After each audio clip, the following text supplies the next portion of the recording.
Hey, how you doing? Glad you're here because we've got a massive Hearthstone patch to talk about today, patch 33.6. And trust me, this thing is packed. It's not just one of those tiny little balance updates that slip by unnoticed. This one is loaded with changes, with events, with new systems, and it even sets the stage for the next expansion. So if you've been out of the game for a bit, or even if you've been grinding daily, this is the kind of update that shakes up everything. And I want to walk through it with you in a way that feels like we're just chatting about it. No technical mumbo jumbo, no dry listing, just how this feels and why it's exciting, or in some cases, why it might be a bit controversial. So let's start with the timing because timing matters. The patch dropped on September 29th, 2025, and right out the gate, Blizzard is making it clear this isn't just a random tweak. This is the bridge patch that sets up the new expansion called Across the Timeways, which is scheduled to land November 4th. And that means this patch is half about giving players something fun and rewarding to do now, and half about building anticipation for what's coming in just over a month. It's like they're laying down the red carpet and giving you a taste of the show before it starts. Now, what really caught my attention when I first read through everything is just how much they're giving away for free. I don't know about you, but whenever I see the words free legendary in patch notes, my ears perk up. And yep, they're doing it here. All you need to do is log in and you're handed Mr. Clocksworth, a brand new legendary card tied into the time theme. And it's not just that, you also get 2 free copies of Portal Vanguard if you head to the in-game shop. No gold, no dust, just free. And I think that's really smart because it reminds people, hey, even if you've been away for a while, maybe this is the perfect time to log in and start messing around with new toys without worrying about the grind. But beyond gifts, there's this whole event they're running called Chromie's Chrono Catastrophe. And let me tell you, this feels like they're really leaning into that wacky time travel fantasy. The idea is you're helping repair distortions in time.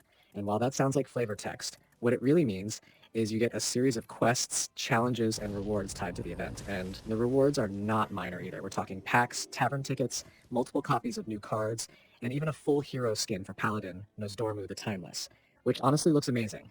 It's those little extras that make people feel rewarded for just showing up and playing.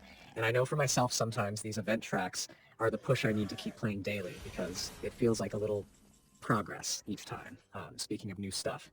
Across the Timeways, the expansion coming in November, is already making its presence felt here. We know it's going to add 145 new cards, including a brand new keyword called Rewind. And Rewind is super flavorful. It lets effects trigger again, like rewinding and action. And that immediately opens up a ton of design space because you can imagine the crazy combos that might happen when you're replaying card effects. Plus, we're also getting this new category of legendary called Fabled Minions. And if the word legendary wasn't special enough, Blizzard seems to be saying, okay, we've got something even rarer, even more theme-driven. And I think players are going to be curious just to see how wild these Fabled cards turn out to be. Now, all of that is cool for constructed players, but if you're like me and you spend most of your time in Battlegrounds, this patch is a massive shakeup. And the headline feature is simple but huge, the return of buddies.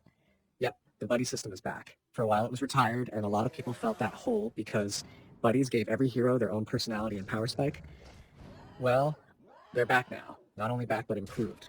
We've got 10 completely new buddies being added, and about 40 of the existing ones have been reworked. So even if you think you know how a hero plays, the buddy could totally change the rhythm, and that's what keeps Battlegrounds fresh. It's not just numbers shifting by 1 or 2, its whole strategy is evolving because your hero suddenly gets a new tool, and on top of that, they've actually removed quests from the tavern.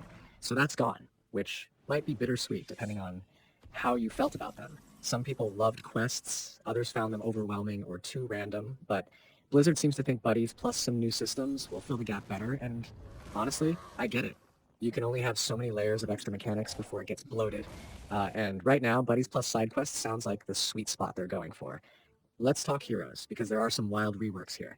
AFK, for example, who used to just do nothing for 2 turns and then spike with a couple of minions, now actually gets a tier 3 and tier 4 minion after skipping 2 turns, which is a pretty massive upgrade in terms of tempo. Lord Jaraxxus has a complete redesign where instead of just buffing demons, he's working toward opening a nether portal after his minions deal 100 damage, and that's a whole different playstyle. Ragnaros has shifted too. Now he gets Sulfuras after purchasing 16 cards, which changes the pacing compared to the old hero power system.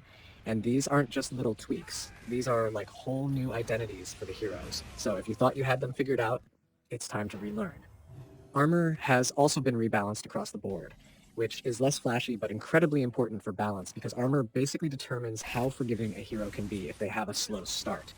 For example, Captain Hooktusk now has 11 armor in normal battlegrounds, but 15 in duos. Millhouse Manastorm has 10 and 18 respectively. And those numbers might not seem like much, but if you've played duos, surviving one extra round can mean the difference between setting up your comp and being knocked out. So these adjustments quietly reshape the meta more than people realize. And since I mentioned duos, yeah, that mode gets touched as well.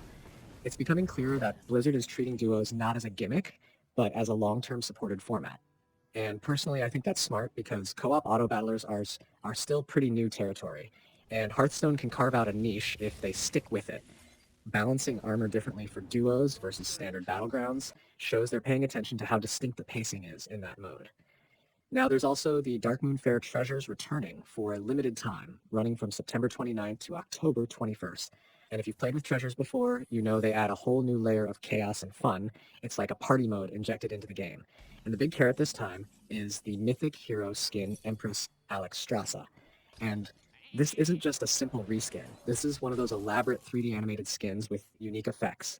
And yeah, it's the kind of cosmetic that makes people go wow when they see it in their collection. So if you're into cosmetics, this is one you'll probably want to chase while it's available. Of course, no patch would be complete without bug fixes and quality of life tweaks. And Blizzard rolled out a laundry list here. They fixed weird interactions like Trustfall not behaving properly with Murmur and Battlecry chains. They cleaned up UI issues in Battlegrounds. They smoothed out Duos interactions that were bugging people. And even some achievement progress was fixed. So while those don't grab headlines, they do matter because nothing kills momentum faster than running into a broken interaction when you're mid-match. And that brings me back to the bigger picture, because when you step back, this patch is doing three things at once. First, it's rewarding players right now with free stuff, free legendaries, fun event tracks, so there's immediate incentive to log in. Second, it's shaking up existing modes like Battlegrounds and Duos with real meaningful changes that make the game feel fresh. And third, it's building hype for Across the Timeways by teasing mechanics and handing out early themed cards. So it's like a triple layer sandwich of content. And I don't think it's an exaggeration to say this is one of the bigger pre-expansion patches we've seen in a while. And yeah, I know some people are already debating whether bringing back Buddies was the right call, because Buddies can definitely create power spikes that feel unfair if one hero's buddy is overtuned. But at the same time, that's kind of the charm of Battlegrounds. It's not chess. It's a mode built on wacky, overpowered interactions and crazy moments, and Buddies feed into that. So personally, I'm excited to see them back. And with so many reworks, maybe Blizzard has finally found a balance where they feel powerful without completely breaking the game. What excites me most, though, is how much this patch feels like Hearthstone is leaning into its identity again. It's a game about fun, about crazy combos, about events that feel larger than life, and with the time travel theme running through everything, it feels like they're having fun with the design too.